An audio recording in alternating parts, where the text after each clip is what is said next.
One of Charlie Kirk's children is not his. It belongs to someone very powerful. I'm going to leave that alone. Charlie Kirk found out about it and became unalive. I'm not blaming Erica. I'm just laying out. These new Charlie Kirk photos from the day everything went down are seriously raising eyebrows. The version of events people were already questioning suddenly doesn't feel so clear anymore. We're talking about dozens of raw, unfiltered shots taken right there at Utah Valley University. Before, during, and right after the moment, everything shifted. And now details that were easy to brush off before are hitting way harder. Things people barely noticed at first are now standing out in a big way. But before jumping straight into what everyone is spotting in those images, it's important to slow this down for a second. Charlie Kirk didn't just randomly show up at that event on September 10th. By that time, there were already signs he had been moving differently behind the scenes. What he was saying publicly and privately didn't always line up with the same people who had supported him for years. He had been openly pushing back against the idea of going to war with Iran, stepping into conversations where he was telling people to slow things down, rethink the direction, and avoid getting pulled into something bigger. That alone put him in a complicated position. At the same time, he was giving a platform to voices that many of his usual supporters didn't want anywhere near his stage. And that shift, it didn't go unnoticed at all, bringing in people who were openly questioning foreign policy decisions, intelligence ties, and even mentioning Epstein connections started to turn heads fast. From the outside, it might have looked like open debate or just free speech, but behind the scenes, it was starting to feel like a real issue. The same people funding, supporting, and aligning with his organization weren't real sus stuff coming out of her. I didn't date for 5 years. Does anybody believe that? Does anybody believe that woman in the bikini showing up, she wasn't dating it? Does anybody believe someone who wants to go on a reality show wasn't dating? Does anybody believe that? Somebody's living in a young woman, a model, sexy model, who has no problem doing provocative photo shoots, which I have nothing against, by the way. I'm all for provocative photo shoots, but it seems to go all seeing things the same way anymore. There were reports of donors getting upset, messages being sent behind closed doors, pressure building up, and even meetings where he was allegedly told to adjust course, fix the messaging, and stop giving space to certain narratives. That kind of tension doesn't stay hidden for long. And according to multiple accounts, he didn't back down. That's where things really start to shift. Now fast forward to early August, and everything begins stacking up quickly. There's that Hampton meeting where he's reportedly confronted again and pushed harder than before. At the same time, he's speaking publicly about being criticized, questioned, and labeled just for slightly stepping outside expected lines. Internal changes start happening around him. And then almost quietly, strange administrative moves begin popping up too. It's like pieces were shifting behind the curtain, and suddenly, even he seemed to sense where things might be heading. At the time, most people didn't connect any of it.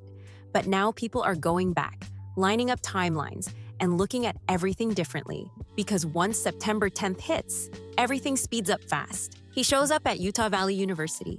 The event is packed, the energy feels normal, nothing seems off at first glance. And then within moments, everything changes. For months, what the public saw felt controlled and limited, but now these new photos are opening up completely different angles. You can actually see the crowd in detail. Not just the stage, not just the aftermath. Why lie about this? Before we talk about the two boyfriends, let's watch this clip where Erica Kirk is lying to us. I lived out here. I was here for 5 years. I never dated here because I saw vicariously through my roommate how terrible it was. Somehow getting drinks was the replacement of having coffee and breakfast. I personally would rather have coffee or brunch with. But those in-between moments, who was standing where? Who was watching what? And who didn't react the way you'd expect? That's what people are focusing on now. Some are pointing out individuals wearing similar clothing, especially those maroon-toned outfits that keep appearing in different parts of the scene. And what's catching attention is that some of them don't seem connected to the event at all. One person even asked, "Who is this man?" Possible military or law enforcement indicators based on haircut, posture, even a Garmin watch. Others are questioning why certain individuals were just standing still while everything unfolded. It raises Questions about timing, positioning, and whether everyone there was truly caught off guard. Then there's the balcony angle. People are analyzing footage and pointing out someone appearing in position almost immediately after everything happened, in a way that doesn't fully match the expected timeline. It hasn't been officially confirmed, but it's being talked about enough that people are starting to question how certain movements happened so quickly. And on top of that, the phone data side is adding even more layers, because while the images are one thing, the digital footprint from that day is what's making some people uneasy. There are claims being discussed that multiple foreign-linked cell devices were active at that exact location during the event. Not just random signals, but accounts tied outside the US showing activity right there on the ground. Now, this is where everything starts getting even more intense, because once people moved past just looking at the photos and started digging deeper into the timeline, the focus shifted to patterns. And not just random details, but repeated movements, repeated positioning, and moments that don't quite line up the way people expected. Had what he thought was the perfect job for her. He said, "We have this youth organization, we'd love to get you involved." I briefly met Charlie for maybe 2 minutes. Quick handshake. "Hi, nice to meet you." Mind you, I did not know after that brief meeting that Tyler and Charlie had sat down, and Tyler was like, "This is the girl that I need to hire for." When you slow the footage down and line it up with the photo sequences, something becomes very clear. There are gaps, not huge ones, but enough to make people pause and ask questions. Certain individuals appear in one frame, disappear in another, and then show up again in positions that seem too perfectly timed. And that's what people keep circling back to: timing. Because when something like this unfolds, reactions are usually chaotic, unpredictable, and scattered. But in some of these images, there are people who don't react right away. They don't turn, they don't move, they don't show the same level of shock as everyone else around them. And that's not being officially confirmed as anything, but it's enough to get people talking. Some viewers started isolating specific figures in the crowd and tracking them across multiple frames. Same clothing, same posture, same calm behavior, while everything around them shifts fast. And again, nobody is claiming anything directly, but the consistency is what's making people look twice. Then there's the spacing. People noticed that certain individuals seemed to maintain distance from others in a way that didn't match the packed environment, almost like invisible gaps in a crowd that was otherwise tight and full. And when those same individuals show up again in different angles, still keeping that spacing, it starts to feel less random and more intentional. That's where the online discussions really picked up speed. Because now it's not just about what happened, it's about how it happened and who was positioned where when everything changed. Another detail that keeps coming up is line of sight. Multiple angles show certain individuals facing very specific directions even before. The reason for Erica Kirk to lie about having boyfriends prior to Charlie Kirk. What's the purpose behind lying? Anything visibly shifts in the scene. While most people are focused on the stage, there are a few who appear to be looking elsewhere, almost like their attention was already fixed on something different. Again, no official confirmation, but it's one of those things that's hard to ignore once you see it. And then people started comparing reactions frame by frame. Some turn instantly, some duck, some freeze, but a few, they move in ways that seem more controlled, more deliberate, almost like they already knew exactly where to go. That difference in behavior is what's fueling a lot of the speculation right now. At the same time, others are pointing out how quickly certain areas around the scene shift right after everything unfolds. Not just people reacting, but specific zones clearing out faster than others, almost like certain paths opened up immediately. And when those movements are lined up with the earlier frames, it creates a sequence that feels more structured than random. But here's where it gets even more layered. Because alongside the visuals, people are now revisiting everything that was happening around Charlie leading up to that day. The meetings, the pressure, the disagreements, the shift in messaging, it's all being pulled back into the conversation.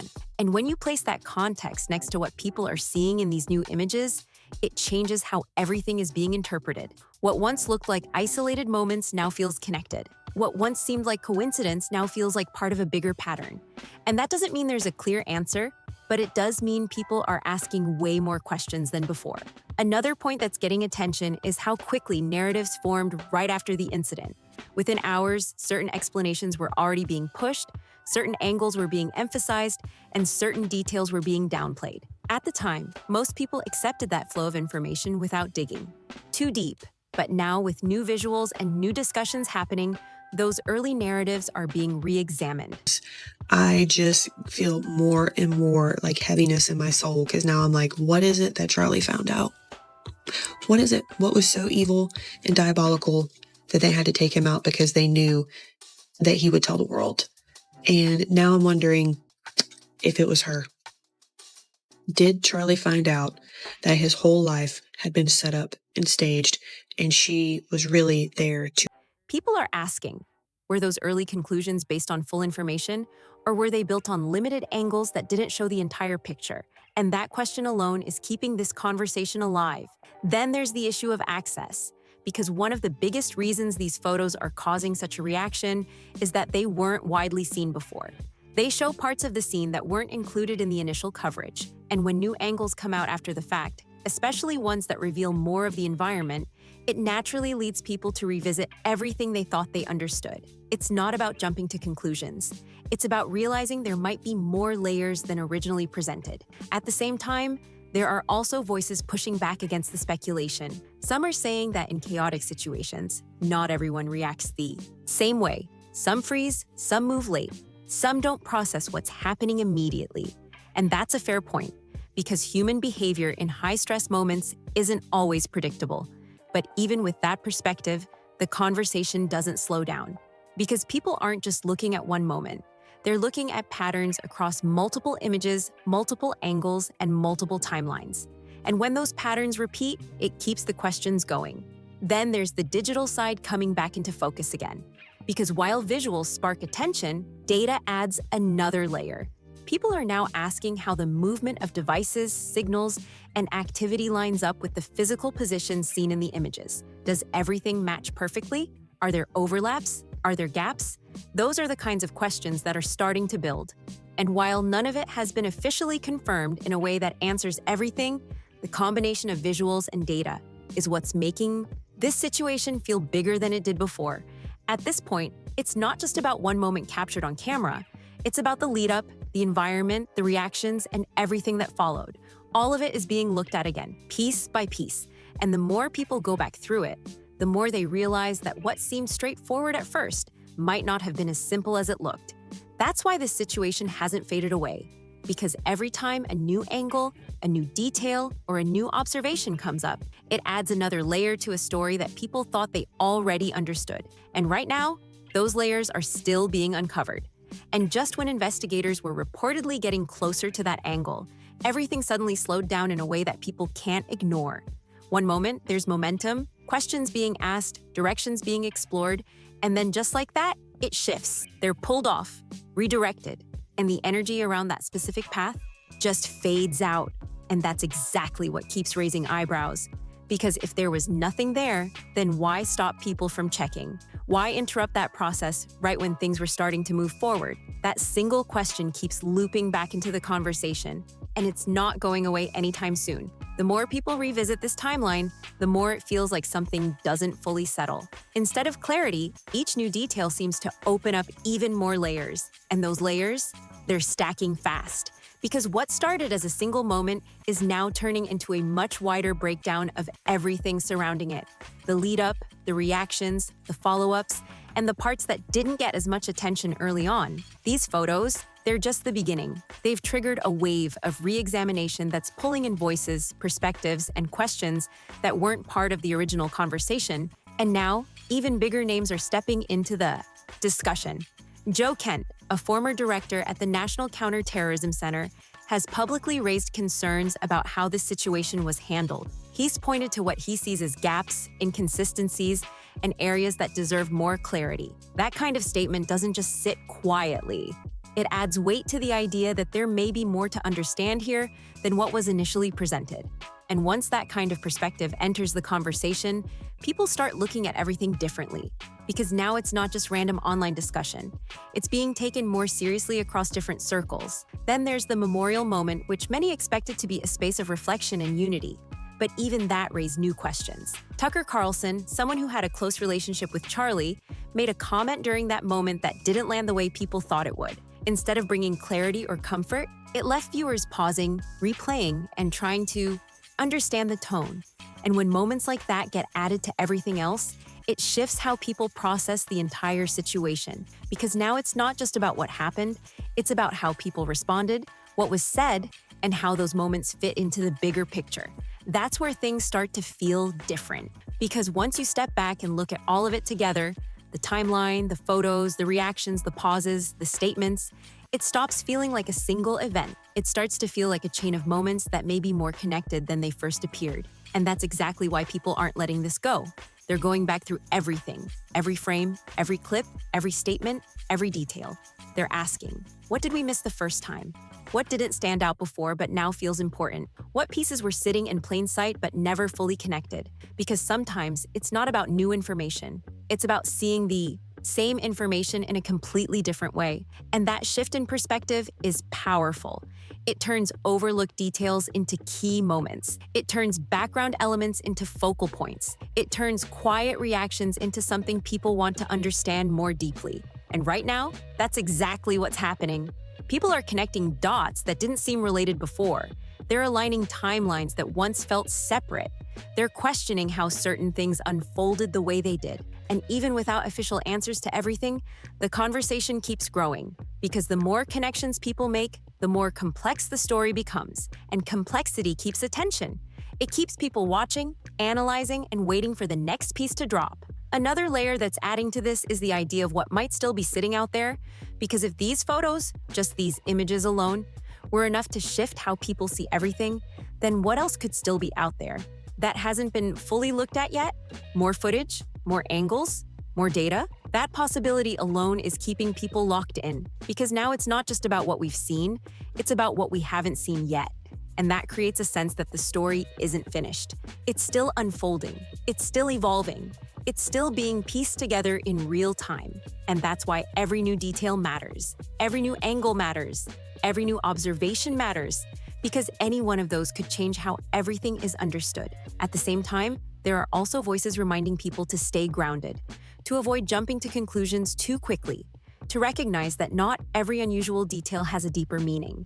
And that perspective is important too, because in situations like this, it's easy for speculation to move faster than confirmed information. But even with that reminder, the interest doesn't slow down, because people aren't just reacting, they're analyzing, they're comparing, they're revisiting. And when that level of attention is focused on something, it doesn't fade easily, it builds.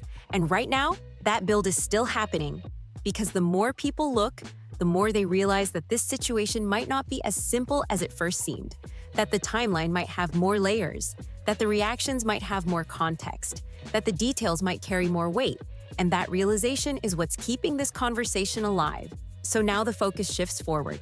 What comes next? What new detail will surface? What new angle will change the conversation again? Because if the pattern continues, it's not slowing down. It's only getting more intense. And if you've made it this far, make sure you like, subscribe, and share your thoughts in the comments below. What stands out to you the most from everything coming out right now? Stay tuned, because this story is still unfolding, and we'll be breaking down every new detail. As it comes, see you in the next one.